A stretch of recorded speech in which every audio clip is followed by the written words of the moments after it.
আসসালামু আলাইকুম, সবাই কেমন আছেন? আল্লাহর রহমতে আমরা সবাই ভালো আছি। আমার আজকে কিছুদিন যাবত অনেক বেশি গ্রিল খাইতে মন চাইতেছিল, তাও আবার আমার হাজবেন্ডের হাতের। আমি বাইরের গ্রিলটা খাইতে পারি না, কারণ আমার কাছে মনে হয় ওনারা মশলাটা আর কি মুরগির ভিতরে যায় না, কেমন জানি একটা হয়ে গেছে ইয়ের প্রতি আর কি, বাইরের গ্রিলের প্রতি। আমার কাছে মনে হয় মুরগিটা ছোট ছোট করে কাইটা তারপরে ওই যে বারবিকিউ টাইপ করবো, ওটা বেশি মজা লাগবে। তো এখানে আপনাদের ভাইয়া মাখাচ্ছে মুরগিটা।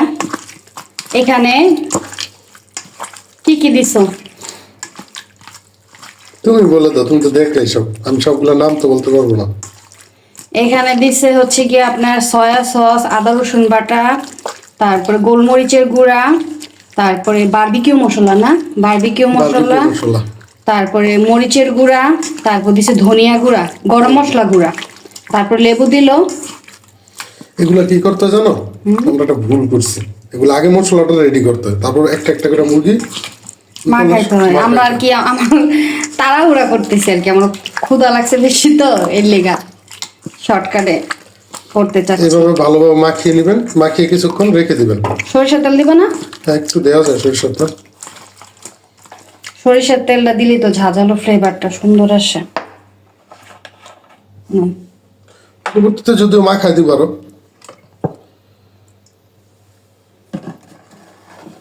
আমার জামাইরই একটা জিনিসই আমার অনেক অনেক অনেক বেশি ভাল লাগে, সেটা হচ্ছে হেরাতের এই ইটা আর কি, গ্রিলও কইতে পারি না বা কাবাবও কইতে পারি, যেটা বারবিকিউ, এটাই আমার ওনার হাতের খুবই পছন্দের।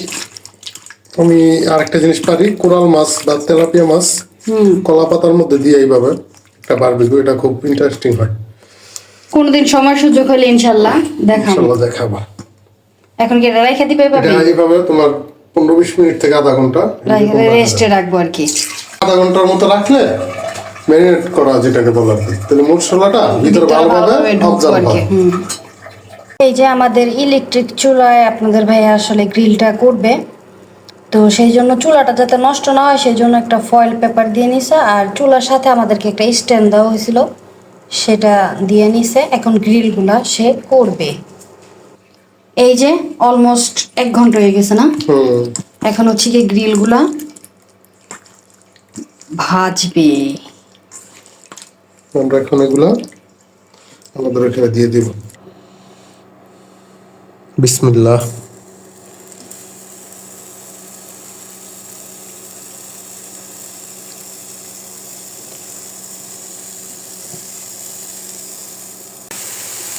এই যে দিয়ে দিছে, এখন এগুলো হবে আস্তে আস্তে। ফয়েল পেপারটা আসলে হিট হচ্ছে না এখন, এই জন্য এটা উঠাই ফেলবো, ডাইরেক্টই দেওয়া হবে। চুলার আঁচ কমাইতে হইব, এখন একবার কমাই দিতে হইব না পুড়ে যাব। এই যে আমি হচ্ছে গিয়ে বাটার নান বানাবো, সেই জন্য আমি আটাটা রেডি করে নিছি।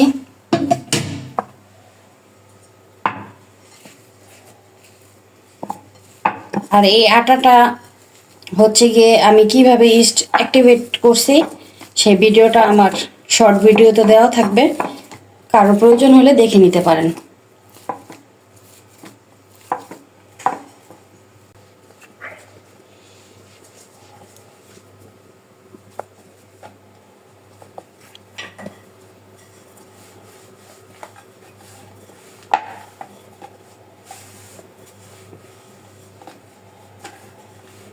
ঠিক হোটেলে যেরকম নান রুটির স্মেল আসে না, মানে বানানোর আগে আটা থেকে ঠিক ওই স্মেল নিয়ে আসতেছে।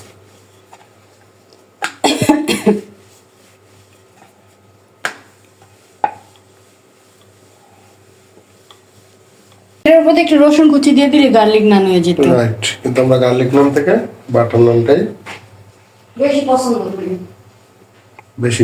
করি।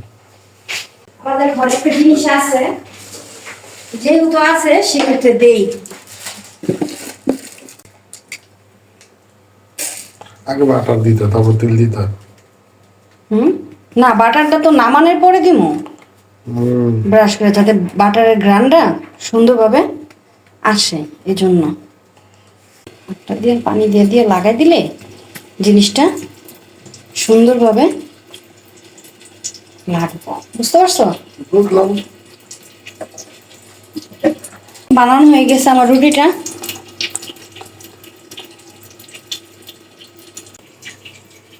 বিসমিল্লাহ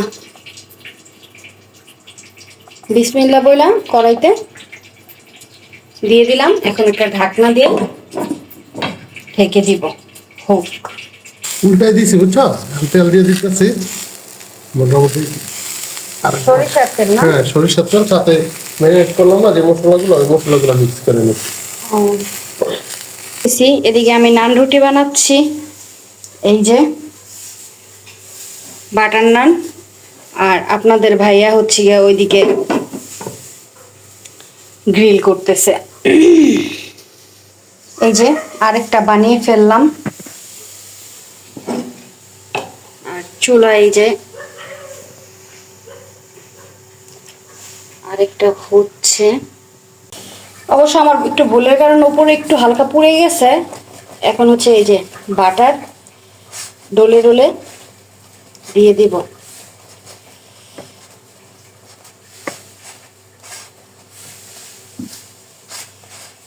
হয়ে গেল বাটার নান। রেডি। এদিক দিয়ে একটু বেশি পড়ছে আর কি, হালকা, অত বেশি না, কিন্তু বোঝা যাইতেছে অনেক না ক্যামেরায়। আমরা এগুলো খাই রেগুলারই, ব্যবহার হোটেলে। এই যে পিছনটা দেখছেন, পারফেক্টলি বেকড।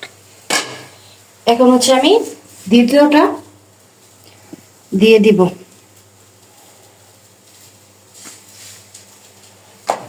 বিসমিল্লাহ, আল্লাহ হইতে থাকুক। এটা দেখেন মাশাআল্লাহ কত সুন্দর হয়েছে। এখন হচ্ছে গিয়ে আমি বাটারটা লাগাই দিব।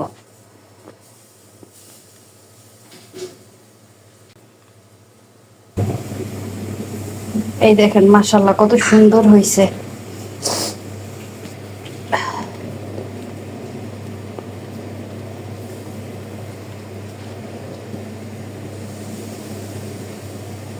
এই দাঁড়া দাঁড়া দাঁড়া, একটু সৌন্দর্যের ব্যাপার সবার আছে না।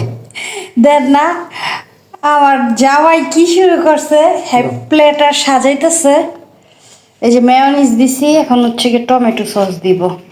দেখেন মাশাআল্লাহ কত সুন্দর হয়েছে। এমন একটা প্লেটারে লাগতেছে, লাগে রাত্রে ডিনারের জন্য, আর কিছুর প্রয়োজন নাই। এমন একটা প্লেটার হলে আর কি লাগে বলেন রাতের ডিনারে। আসো আমরা খাওয়া দাওয়া করি এখন। বিসমিল্লাহ। এগুলোর কারণে ধোয়া হয়েছে, যে ধোঁয়ায় আমার ঠান্ডা লেগে গেছে। এত সুন্দর সফট হয়েছে। রুটিটা তো পুরো ইমপ্রেস। বিসমিল্লাহ।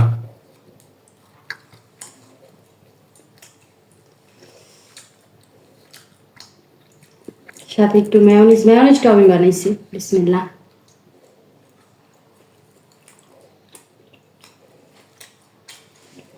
কেমন যা? অসাধারণ। হুম, শুধু মেয়োনিজ দিয়ে না রুটি খাওয়া যাবে।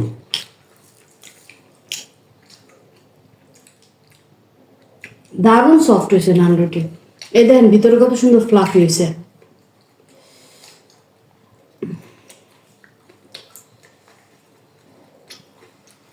ইও ভালো হয়েছে, গ্রিলও ভালো হয়েছে। ইলেকট্রিক চুলা ভালোভাবে গ্রিল করা, হুম, টেম্পারেচার ঠিক রাখা যায়। মাশাল্লাহ মাশাল্লাহ।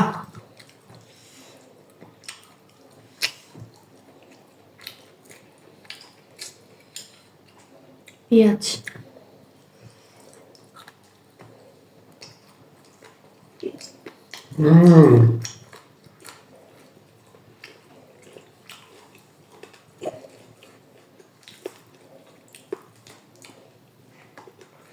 কোনো কথা হবে না।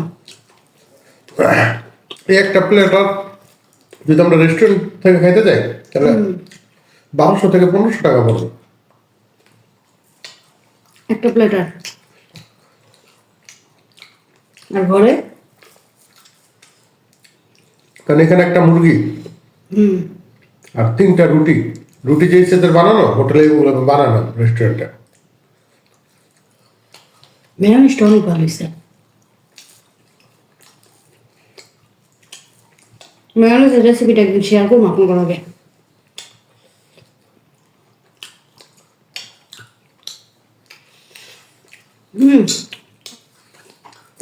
হুম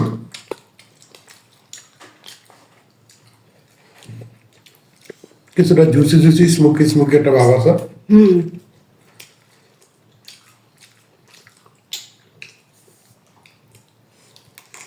দারুণ হয়েছে।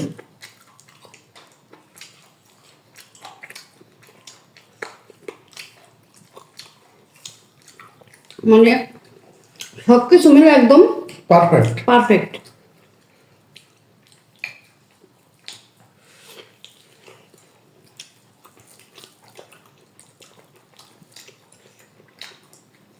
একদম মুরগিটার ভিতর পর্যন্ত মশলা আছে।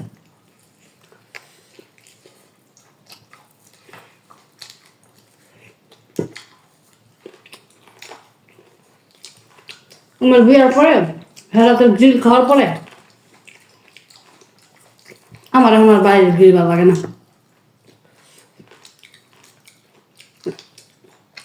এই জন্য আমার যখন মন চায়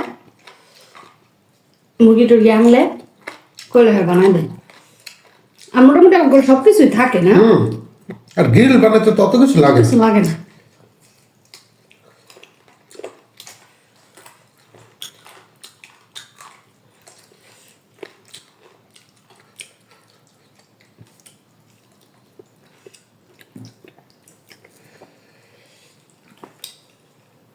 রুটি খাও।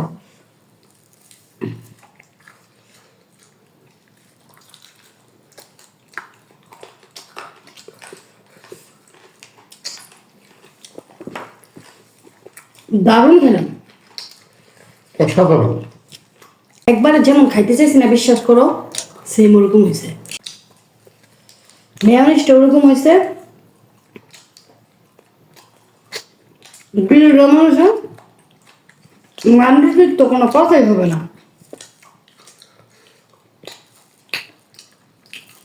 এত ভালো হয়েছে।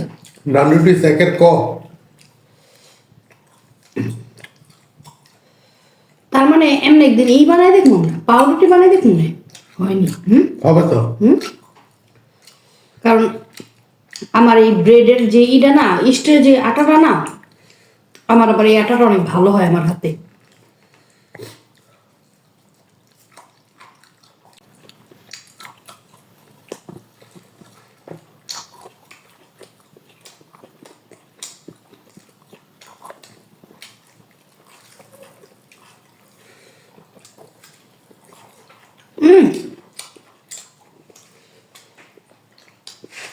অসাধারণ হয়েছে। কথা হবে না, খালি খাওয়া হবে। তখন আমরা খাওয়া দাওয়া করি। সবাই ভালো থাকবেন, সুস্থ থাকবেন। আল্লাহ হাফেজ। আল্লাহ হাফেজ দিয়ে দাও। আল্লাহ হাফেজ। আপনারাও বাসায় এগুলো এভাবে বানায় খেতে পারবেন, শুধু রেসিপিটা ফলো করবেন।